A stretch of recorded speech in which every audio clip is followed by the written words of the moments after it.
Welcome to the Rim Brake Rodeo. We hope this video helps. In this video, I will show how to open BMW X3 door with key. Start by pressing the small release on your key fob to remove the physical key, then unfold it. Walk to the driver door and check for a tiny lock cap at the handle. If you see one, gently pry it off with the key edge. Insert the key into the lock, turn it steadily until you feel the mechanism release, and pull the door open. Approach the car with confidence and follow a calm, steady routine to open the BMW X3 door manually. First, ensure the vehicle is parked and stable with the parking brake on.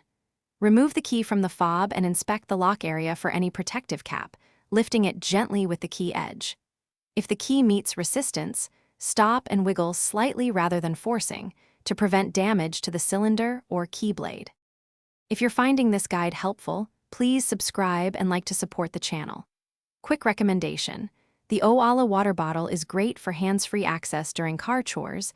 It seals tight and stays cold for hours. I use it while working on cars and it saves spills when leaning into the cabin. Check the description for the link and other deals, and if you liked this suggestion, give a thumbs up. Now let's get back to the video. When manual access becomes tricky, stay patient and use simple troubleshooting to avoid costly repairs.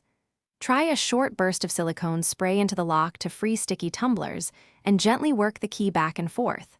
If the remote stops working unexpectedly, replace the key fob battery before assuming a mechanical fault. For bent keys, broken cylinders, or persistent failure, contact BMW roadside assistance or a qualified locksmith to prevent further damage. Thanks for watching.